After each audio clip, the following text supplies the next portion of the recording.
Hai semuanya, perkenalkan nama saya Wahyu Rizky dengan NIM 11S23040. Di sini saya akan menjelaskan tentang praktikum 7 tentang pembelajaran mesin.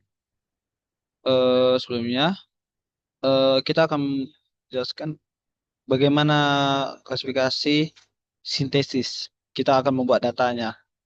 Jadi, di kode ini menjelaskan menggunakan fungsi make clarification dari yang ada kita ambil import dari Scalars dataset untuk membuat dataset klarifikasi binary sintetis.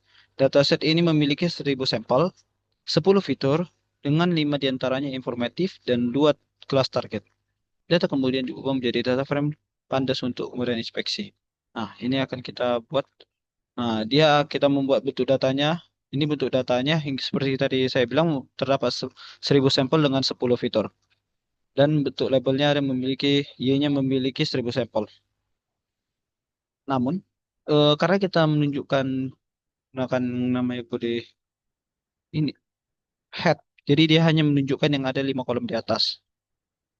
Baru kita menampilkan jumlah sampel di antara targetnya biar relatif seimbang.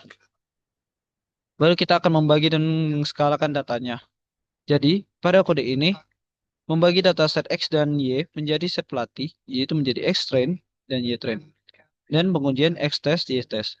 Menggunakan train test split dengan rasio 80% pelatihan dan 20 pengujian. Kemudian, standar scale digunakan untuk menskala fitur pada set pelatihan dan mengaplikasikan penskalan yang sama pada set pengujian agar semua fitur memiliki rata-rata 0 dan standar deviasi 1. Ya, hasilnya seperti yang tadi saya bilang, kita membuat skala 80%. Contoh ya tadi ada 1000 data, kita membaginya 80 dan 20. Ini 800 tuh kita train, kita latih, dan 200 akan kita menjadi sebagai dataset pengujian. Baru kita akan menggunakan train yang namanya menggunakan model ANN atau MPL classification.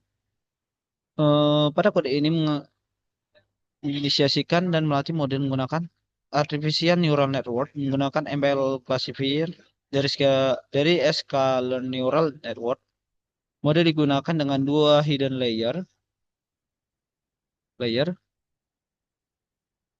lapisan tersembunyi dengan masing-masing 100 dan 50 neuron. Fungsi aktivasi relu dengan optimize Adam dan dilatih sebagai 500 iterasi. Parameter Venbus dengan dia itu true, kemudian mencetak program pelatihan. Nah, ini dia. Dia melatih sekitar sebanyak 236 iterasi dengan loss 0. Ini yang terakhir. Nah, dia akan improve dia. Setelah itu,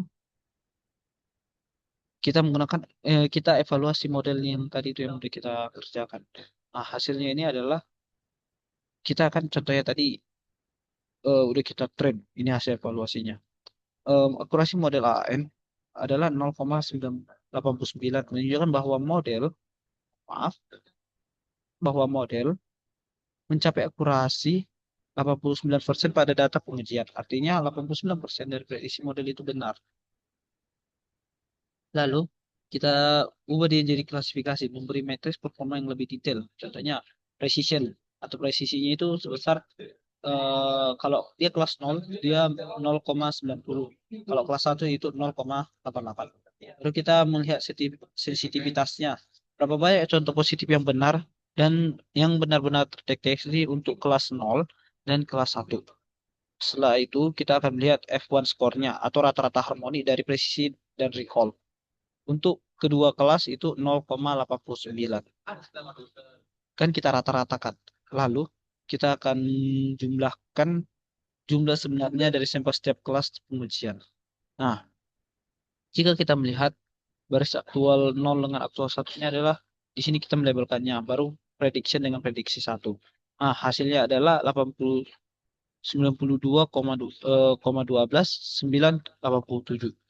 Jadi 90 sampel kelas 0 diprediksi benar sebagai kelas 0, 12 sampel kelas 0 salah diprediksi sebagai kelas 1, 9 sampel kelas 1 salah diprediksi sebagai kelas 0, dan 87 sampel kelas 1 diprediksi benar sebagai kelas 1.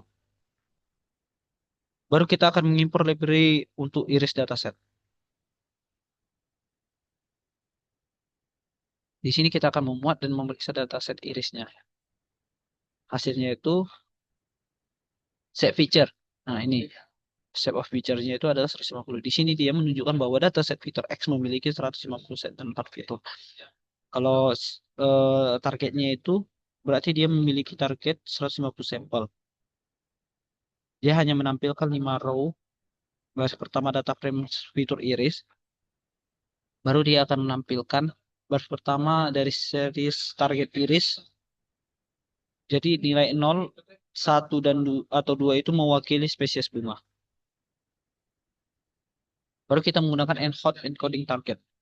Di sini tugasnya kode ini adalah menggunakan untuk mengubah label target kategori Y menjadi format one hot encoding. Ini diperlukan untuk model klasifikasi multi-kelas dan keras yang menggunakan categorical prosopy. Hasilnya seperti ini. Baru kita menskalakannya fitur iris. Di sini skalanya ini kita menggunakan bagi 5. Jadi 150 ini kita bagi 5.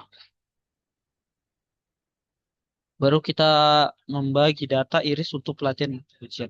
Tadi kan hanya masih sekedar melatih, tapi ini kita akan data irisnya kita pelatihan pengujian dengan 70-30 pengujian. Hasilnya adalah eh, X-ray-nya itu 105,4, yaitu 105 sampel dengan 4 fitur. Kalau tesnya itu 45,4, berarti 45 sampel 4 fitur. Yang Y-nya itu 105, 3 kelas, dan 45 sampel 3 kelas. Nah, di sini kita akan mendefinisikan mengkompilisasi model kerasnya, atau kita menggunakan test case-nya. Setelah kita melihat test case-nya, eh, dia mengkonfirmasi definisi model. Di sini modelnya yang diambil ada sequence 7. Sequential 7 menampilkan arsitektur model, jumlah parameter yang dapat dilatih di setiap lapisan atau parameter. Baru kita akan melatih model kerasnya, dan hasilnya akan keluar menjadi final train yang akurat. Final training akuratnya itu 0,8452 atau akurasi model pada set pelatihan setelah semua epochs. Final validation accuracy adalah 0,9048. Akurasi model dataset validasi setelah semua epochs menggunakan kinerja yang baik pada data yang tidak digunakan untuk pelatihan utama.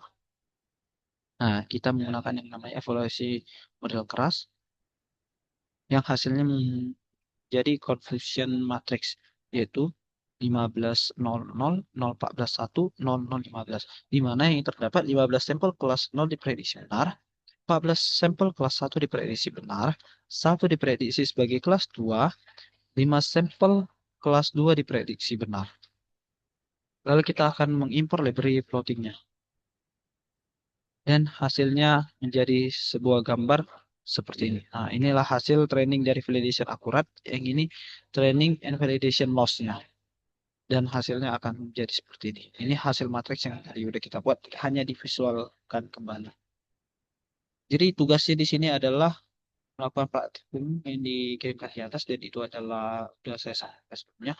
Lalu di sini kita melakukan eksperimen berikut dari model aan back propagation. Nah, di sini kita dikasih namanya apa fungsi aktivasinya, inputnya, bed size, validation splitnya.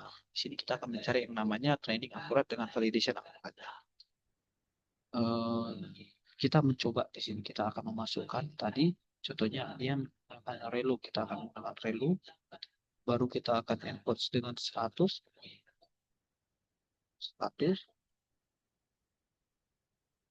lalu base-nya file 32, validation speed-nya, begitu seterusnya. Oke, di sini kita tadi menggunakan yang namanya contoh yang di nomor 2, relu 232 dan 02. Ini 232, 0,2, ini 0,2, dengan kita menggunakan relu.